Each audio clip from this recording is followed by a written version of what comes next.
Hey everyone, it's Fred here and welcome back to the Canadian Non-Life channel. This episode is part 2 of a two-part series where I take apart the lower unit of my Mercury outboard motor, replace the seals, replace any parts that need to be replaced, and then put it back together. So part 1 was where we took everything apart, stripped it down, cleaned it out. Then I had to order my seals. I've got all my parts in now. Now I'm ready to put it all back together. So come on downstairs to the workshop and we'll get started.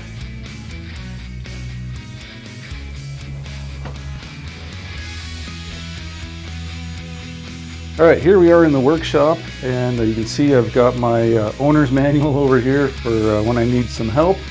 And over here on the workbench, I've got the lower unit of the motor that's all disassembled, ready to get reassembled. I've got all my old parts lined up there, and then I got all my new parts and all my tools back on the other workbench over here. So the first thing that I have to do, I got to take the seals out that are still in this bearing carrier. So I wanted to wait until I ordered the new seals so that I could see what the new ones looked like before I went pounding at this thing. So that's going to be the first order of business today, is taking those seals out, and then I can start putting everything back together. And I think we'll do it reverse of how we took it apart, and that'll be by doing the water pump stuff first.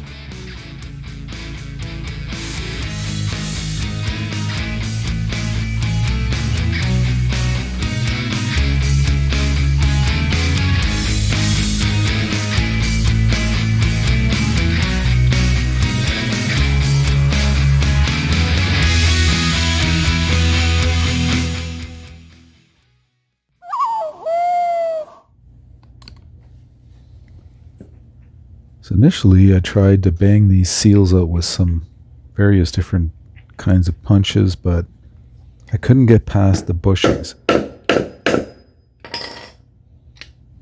So I found this chisel that just seemed to fit into the right spot, and I brought it down on the floor onto a wood block where I had some solid base to pound on.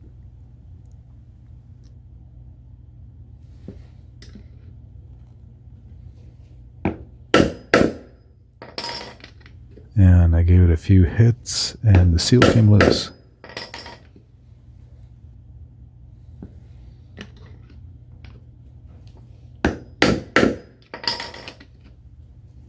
This just about ought to do it here. There we go. Initially I'd ordered the wrong seal. The one that I got was too big. So now that I got this out, I can look at the number that's on it, and I had to reorder the correct seal. So now I'm going to put this thrush washer in, and this is the one that goes kind of in between the pinion gear and the drive shaft, or between the pinion gear and the drive shaft bearing. So the drive shaft goes through it, and the pinion gear goes on the other side.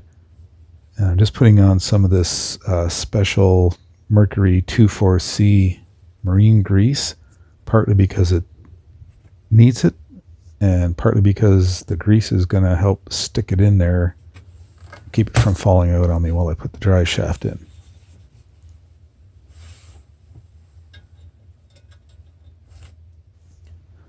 This has got a nylon backing on the side that matches the pinion gear. There you can see just a little bit of yellow, and that nylon backing's got some grooves cut in it for oil to go through, so it's important it goes back in the way that you took it out. And now I'm just going to soak this, I think that's the reverse gear that goes in at the bottom of the gear case, and I'm just going to take a little brush with some gear oil, and I'm just going to lubricate everything inside there, and lubricate the race, and lubricate the little slide mechanism for the shifter rod.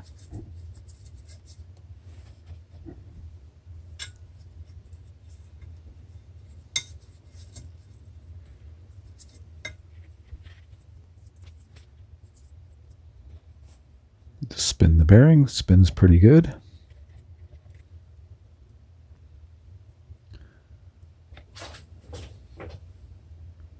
And before I go sticking it in, I don't want to get too much oil in the gear case at this point, but I got to unscrew the little screw for draining the oil, because you can see it's got a little magnetic thing on it that sticks out. I need that out of the way. before I can drop this in. So now I'm debating how to put that in without dropping it in. So I'm going to put it on my slippery finger and oops, drop it in. So maybe a little pencil or something so that I can write it. There we go. Get down there. Get in there. It's all right. We'll just give it a spin. Make sure it's seated properly in the race. Spin it around. That looks pretty good and free. Now I've got the pinion gear. And you can kind of stick the pinion gear in there and just sort of put it on top of that other gear. And once it gets in the right spot, it kind of just stays there. But the thing that really holds it is once you slide the drive shaft down.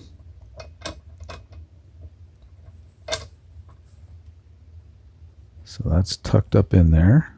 And now I'm just going to lube up the end of the drive shaft and slide it down from the top. And I'll just hold the pinion gear with my fingers while I do that. You can just feel once it gets down there. There we go. I turn the drive shaft, I can see the gear turning, so that's a good sign.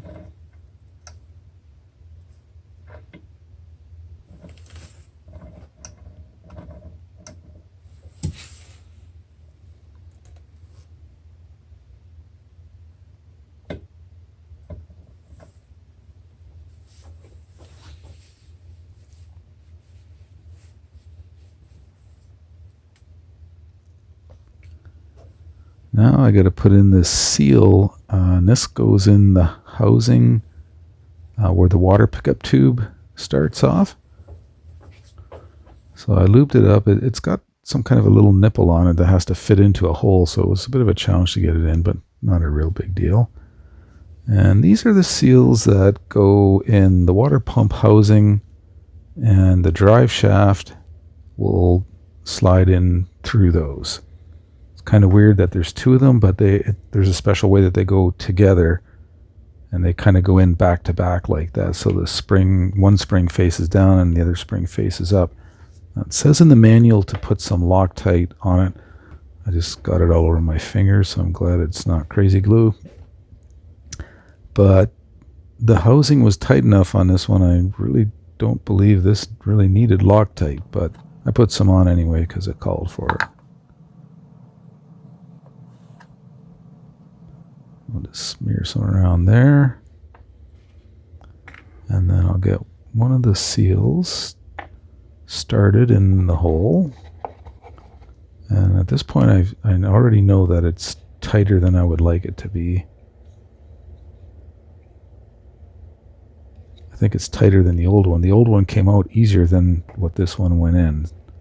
So I start by tapping it with a hammer just to get it started and get it straight. And then I gotta get, like the right size of socket to fit over there, and then tap that down. It was more like a pounding, not a tapping. But once it started, it was okay. And then you can put the second one on top of it and pound it down. And the end result is it has to be at least flush with the housing, because a plate has to go on over top. If it sticks up, that plate is gonna bend or warp a little bit. So you got to make sure that that gets pounded down flush or slightly less than flush.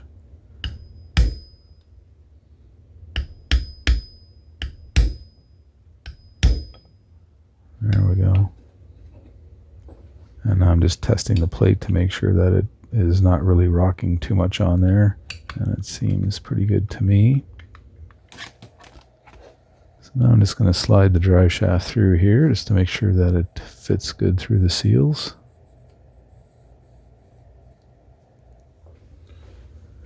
Now we've got a little rubber seal for the shift rod.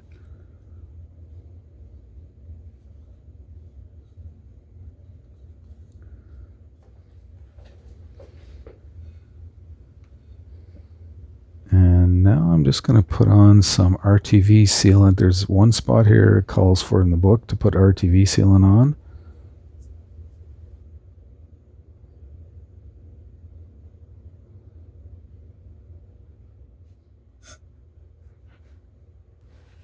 And I'm also going to put it on my gasket and just give it a real thin film. A lot of people say, oh, you don't have to do that, but I see so many gaskets that just are not sealed all the way around. So I like to put a little bit of a thin film of schmutz all the way around both sides of my gaskets. Usually what I'll do is I'll wipe down the mating surfaces with acetone or just a little bit of lacquer thinner just to get any kind of grease and contaminants off so that I get the best seal possible. I'll put the water pickup tube in and tighten that down.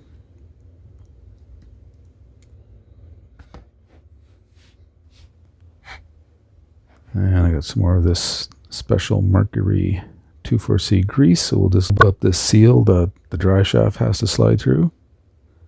Put a little bit on the dry shaft as well. Smear that around evenly.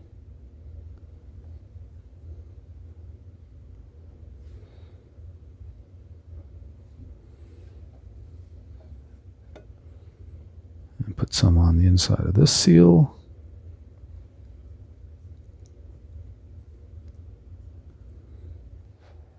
So now I got the gasket for the top of the water pump housing, and here again I'm just going to put a real thin film of RTV sealant on it.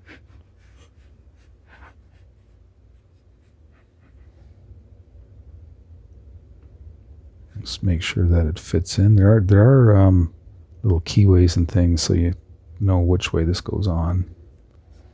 And I'll put a little bit of RTV sealant on the top side of this gasket.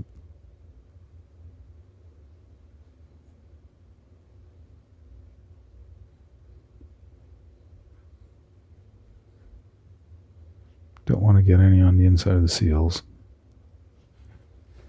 And the plate will go on top of that.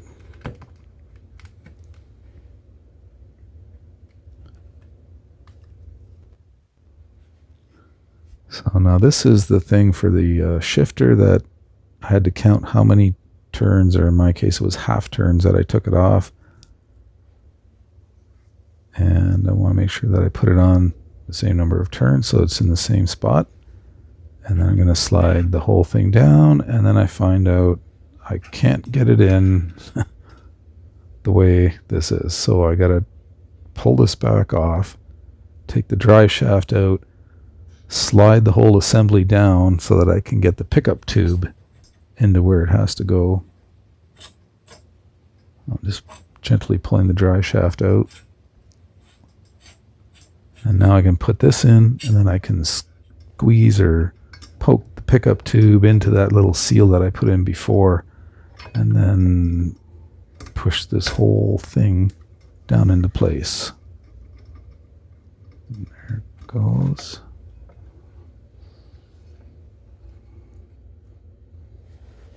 And now I'll just slide the drive shaft back down carefully. I have to put my finger down at the other end so it doesn't knock the pinion gear out. There, that looks good.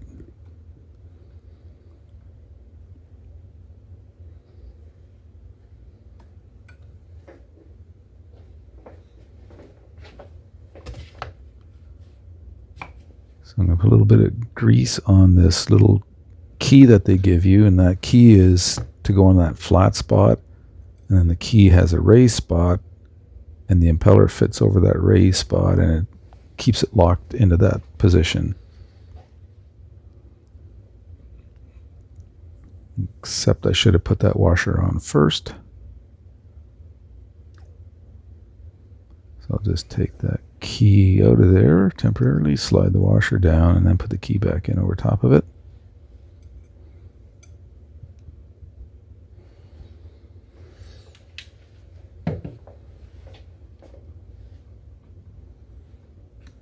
So I put this pin or this clip on the shifter rod, and then I realized the shifter rod should have been on the bottom side of the water pump housing, and that's where the clip needs to go. So I pulled it off, and I just lifted the housing up a little bit, and I can slide my pliers in and put the clip back onto that shifter shaft, and so that it's on the bottom side. That was a little oops. So now I'm going to grease up this housing for the impeller and just smear the grease around so that there's a little bit on everything. And we'll grease up the impeller. So the one thing I didn't take note of is which way the vanes should be pointed according to which direction the drive shaft turns. I just didn't think of that. And so I put it together and then I thought of it. And I ended up having to remove it a little bit later on because I had to research which direction the drive shaft actually turns, which is clockwise on this motor if you're looking down from the top. And then you would need to make sure that the vanes are being pulled in that direction instead of being pushed. Well, we'll see that in a little bit. But anyways, I get this down here and I get it fitted.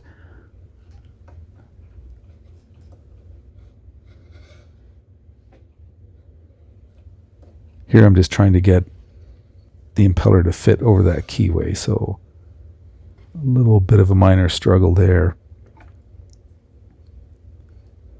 And then I get a little screwdriver just to hold the keyway as I sort of turn the impeller and wiggle it a bit.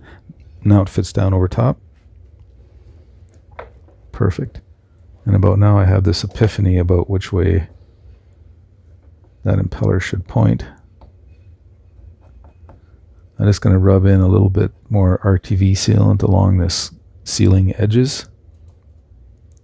Make sure that lots gets in there.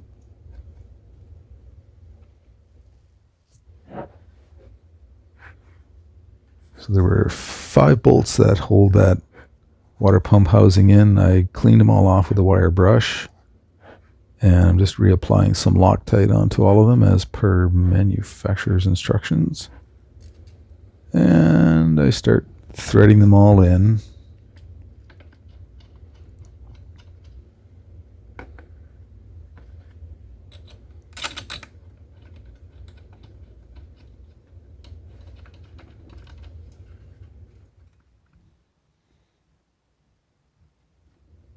Start tightening them up a little bit, and then I realize, I got to pull this out. I got to look and see how these vanes are going. So I just mark on here with a marker the way they're supposed to bend according to Google. That's the direction they're supposed to bend, and then I just slide this thing up a little bit, and I can just get a peek inside of there, and I confirm that luckily I just had them going in the right direction. Also read online that somebody said it doesn't really matter. The motor will turn up and eventually they will just go in the right direction. But might as well start off properly.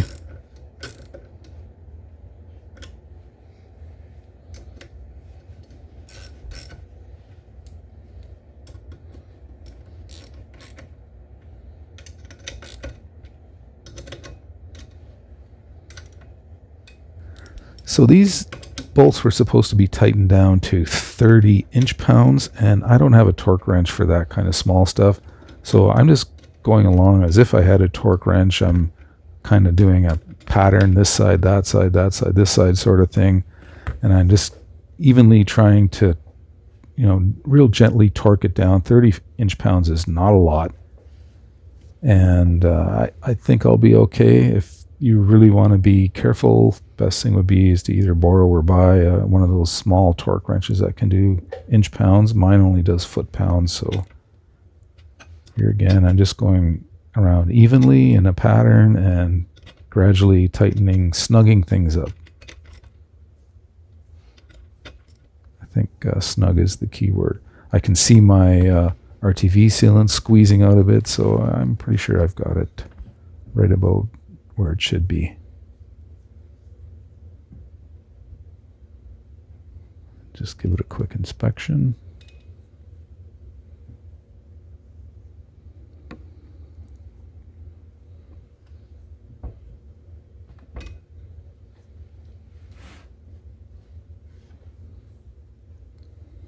And now I'm just going to wiggle the shifter linkage, slide it up and down, make sure that that still works good.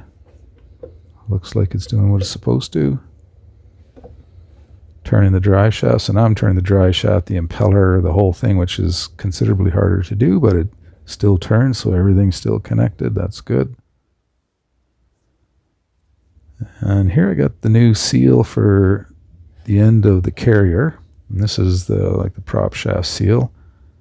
And I'm just giving it a little bit of grease like it calls for in the manual.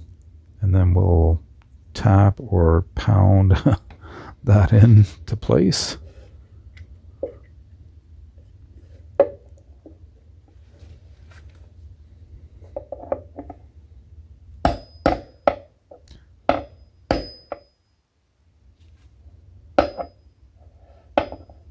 Yeah, it took a little bit of a beating to get it in there. Key thing is that it goes in straight.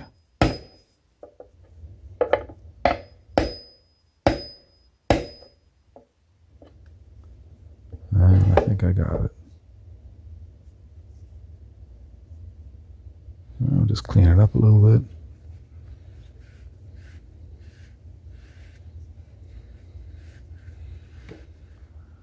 And now I'm just getting a little bit of grease, and I'm just going to grease up the inside of the seal.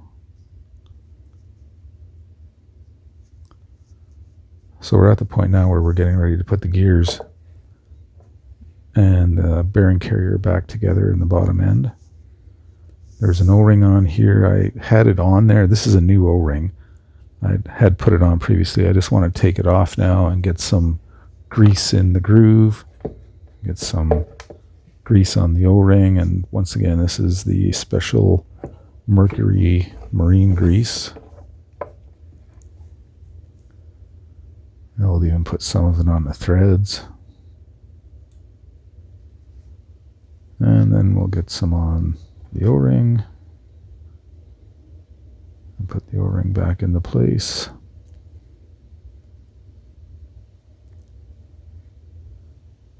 There we go. Just make sure it's nice and even.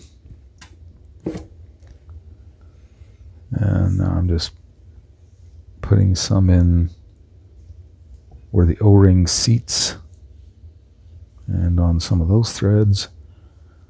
And at this end here, this is where the little, I think it's called a shifter pin. And the pin is the thing that makes contact with the shifter rod that slides up and down. So it requires some grease, for one, to keep it lubricated, and two, something that's sticky enough to hold it while I tip it upside down and slide it in. If you were in a shop, you would probably not have the lower unit in this position, and you wouldn't have to worry about that. I'll just give those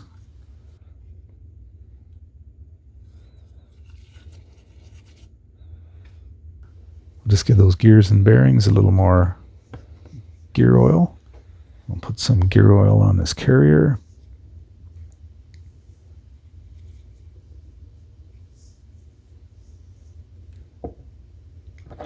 And we'll put a little bit of gear oil on all these parts.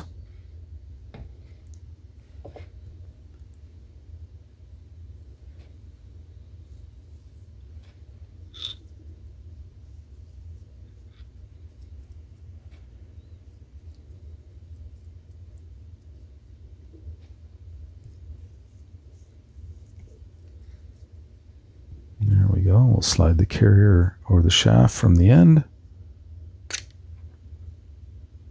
And we'll get that gear assembly into place. Just make sure everything's nice and free. Then we'll stick it down there and start to tighten it up. Remembering, of course, this is a left-hand thread. So to tighten it, we now have to turn it counterclockwise. And then we'll get the special handy-dandy tool I made earlier. And we'll use this to start initially tightening it down. This one calls for 85 foot-pounds of torque. So this is something that my torque wrench can handle.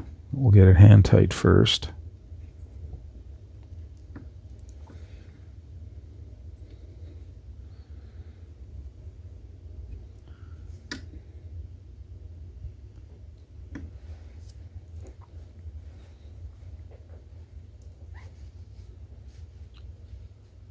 So this is my torque wrench, and this is the click type. So I can turn the handle to get it to the desired setting. And it's got a little gauge at the bottom. It's hard to see here. It's equally as hard to see in real life. But I get it up to 85. And then I'm good to start tightening. And there's just one bolt here, so you don't have to work this up in increments. You can just go right from 0 to 85. I got to get a little more holding power there. And the click ones, you just feel a little click when it gets to the desired setting. And then you know you've gone as far as you need to go and you don't go any further.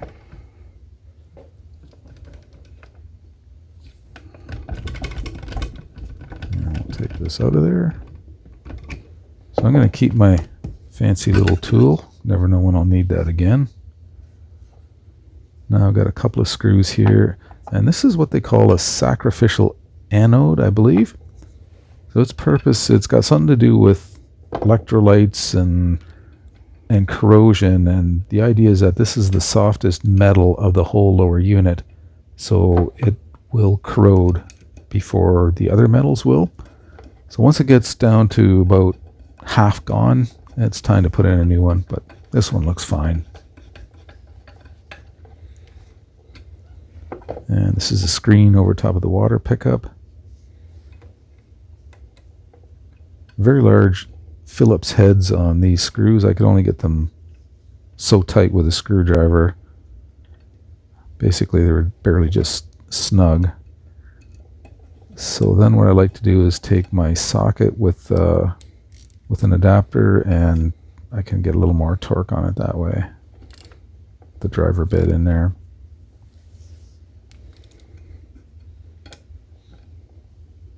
Just to make sure they don't fall out.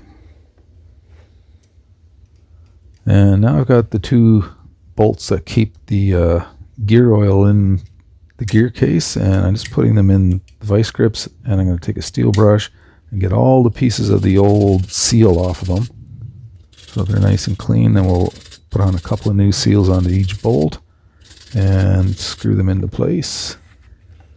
And that's the bottom one. It's got that little magnet that sticks out of it.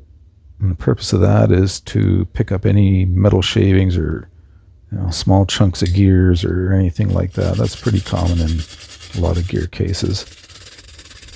We'll get those all cleaned up, and then it'll be time to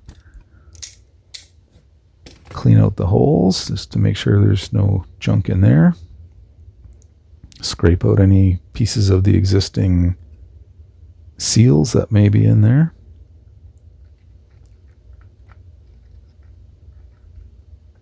And those are the new yellow seals.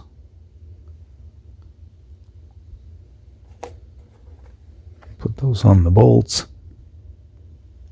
And then I think we'll start thinking about filling her up with gear fluid. So I got one of these little filler upper kits, and it's the kind of thing where you get like a liter of the oil, and the plastic end that I'm putting together now goes into the oil container. Just screws in or whatever.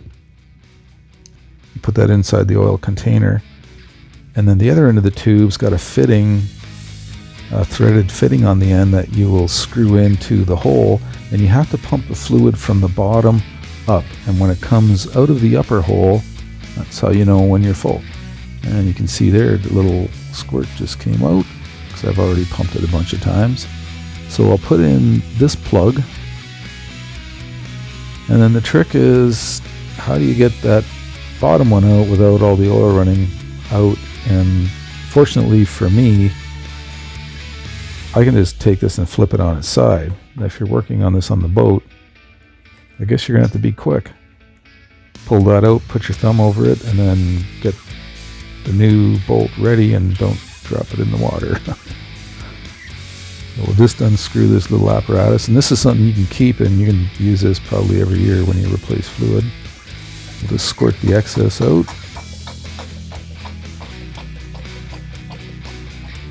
Wipe it off a little bit.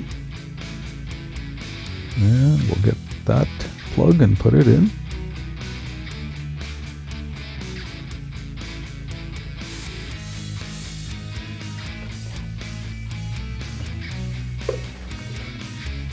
And this just about wraps it up here. We've taken it apart, we've replaced all the seals. I'm lucky I didn't have to replace any gears or any bearings. Replaced the water pump, filled it back up with fluid. Now it's going to sit here for a few more weeks until I go back up to the island with the canoe.